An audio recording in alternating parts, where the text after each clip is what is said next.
Joey Longo, A Gangster's Tale by J.N. Wdowski.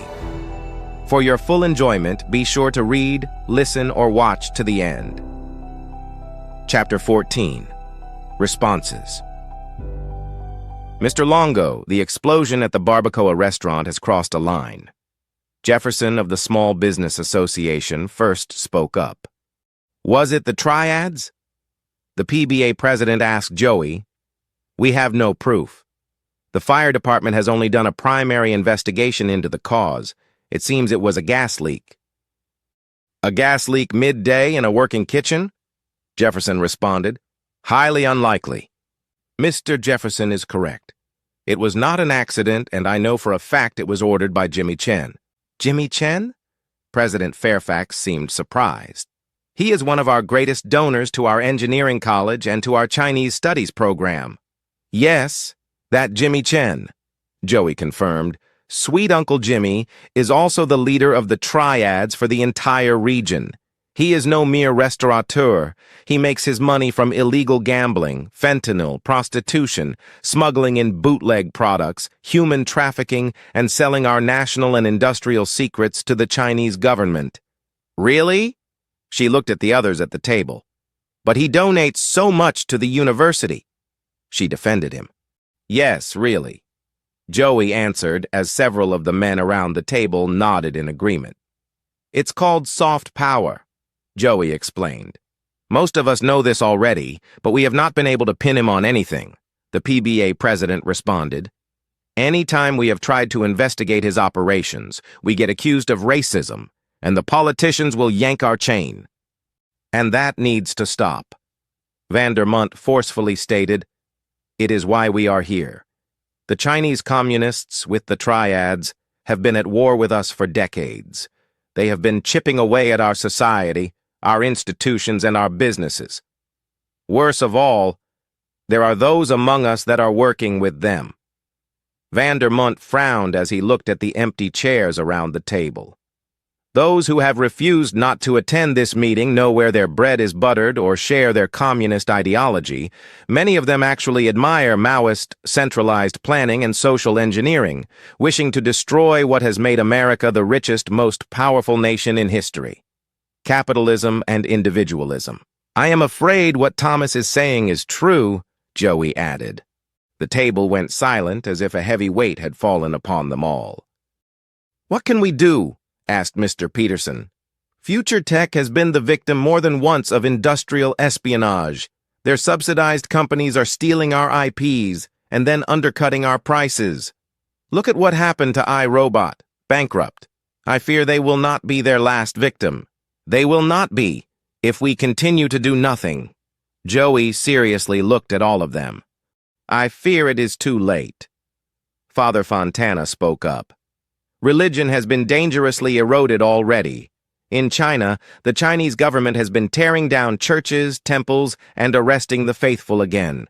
We may not be forcefully tearing down our churches and temples yet, but as we increasingly become more like them, our houses of worship are becoming hollowed-out shells. What can we alone do to stop these trends? I assure you, those of us of the cloth have prayed and tried, but our congregations continue to shrink every year. Father, I am not a man of faith, but I do understand the importance of our Judean Christian values. Your empty bleachers have been intentional.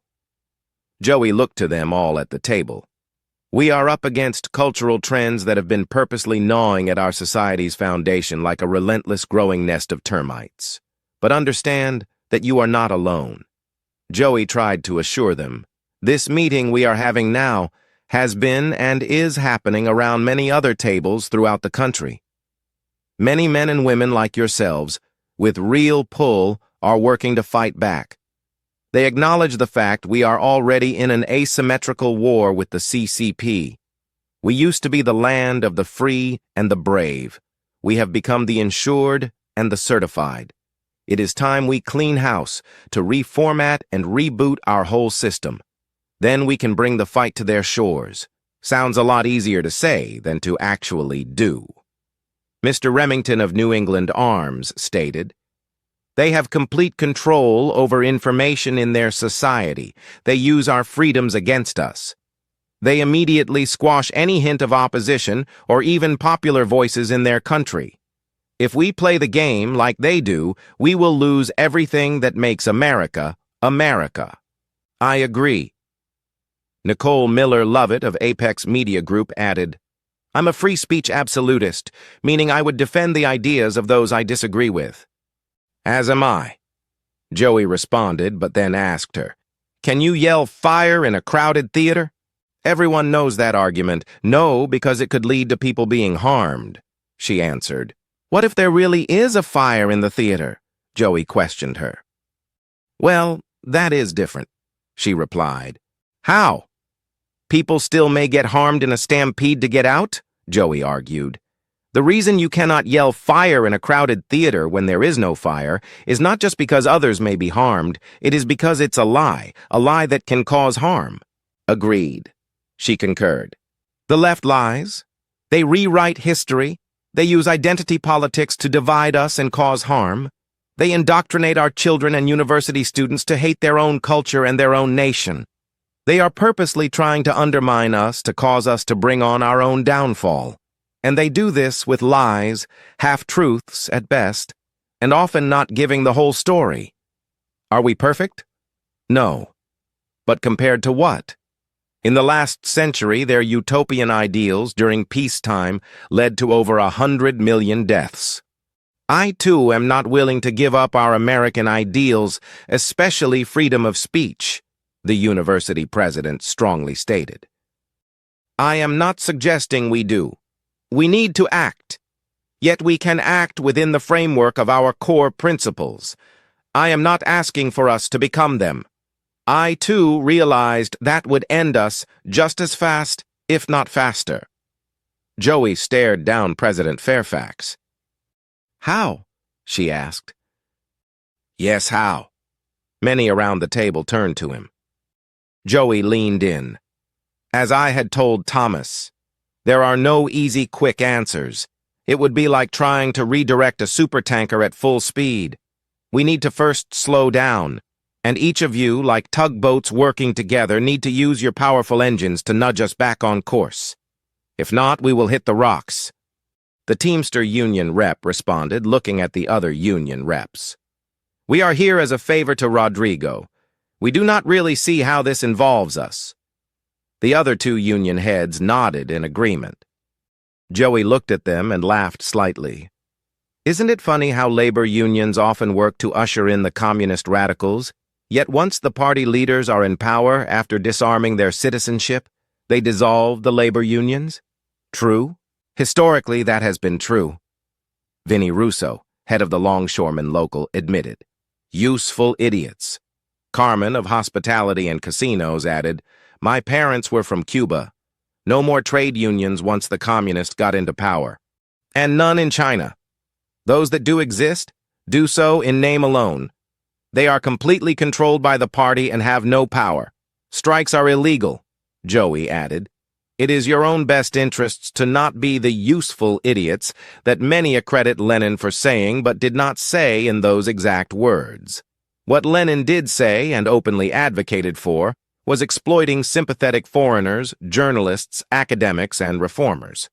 He would refer to them as politically naive, pliable, and expendable. I see what you mean, the Teamster local leader responded. Joey looked at the longshoremen and Teamster union bosses. If I am not mistaken, most of your union brothers are actually very patriotic. Yes, my brothers are, the longshoreman leader responded. As are mine, agreed Hernandez of the Teamsters. Just like during World War II, it is time that labor and corporate work together to make sure America wins this war. Joey knowingly tugged on their patriotism. Both men nodded in agreement. You will have our support? Vinnie Russo of the Longshoremen spoke up. And the support of the Teamsters, Hernandez pledged. Your support is instrumental. Joey thanked them. Dr. Sharma, looking at the empty chairs at the table, she calmly asked him, Are you talking civil war? I do not think our members would or should support violence. Joey turned his head to her, looking into her eyes for a moment before he spoke. I am not talking about a kinetic war. This is a war of ideas, lawfare, economics, and politics. It is a battle of all means, short of physical violence. How? Father Fontana inquired. We too could not support a physical clash, especially against fellow Americans. We are talking about a spiritual war, Father. Something right up your alley. Joey responded to him. Please elaborate, Mr. Longo, Dr. Sharma requested. He smiled at her. Joey, please call me Joey, Vibha. Please elaborate, Joey. She blushed slightly. His smile broadened as he looked at her. He then turned to the others at the table. His face became stone serious. First, we need to pass laws that will dry up the triad's cash flows. Victimless crimes like gambling and prostitution, some recreational drugs need to be legalized, regulated, and taxed to educate and promote non-usage. Think of the success of the anti-smoking campaign. We also need to enforce the more egregious laws they do break. Human trafficking, fentanyl sales, bootlegging of products, espionage, and underage prostitution and drug use. We need to have the political resolve not to allow accusations of racism to prevent law enforcement from arresting them and hampering our courts from convicting them and shutting them down. Second, and more importantly, we must win back the hearts and minds of the American people, especially our children and young adults. We need to teach them to believe and be proud of our ideals. They need to know and understand that our system, although not perfect, has been more of a force of good in the world than bad. They need to learn that, like fascism and Nazis, communism has been and will always be an evil and destructive force. It will not usher in a utopian collective. It never has and never will. We need to take back academia and the media narrative. This, of course, will take time. Both institutions are rotten to their cores. He looked directly at the university president and the CEO of the media company. Joey then looked to the end of the table where Morgan Smith of the Bankers Association sat. We need to bring back the American dream for our youth. Home ownership, for example. He turned his attention to Jefferson of the Small Business Association. And we need to help young entrepreneurs to start their own companies, to have invested interest in our system, and create better jobs. My members would most likely resist to more competition, Jefferson pointed out. We need to support new industries, new ways to grow our economy.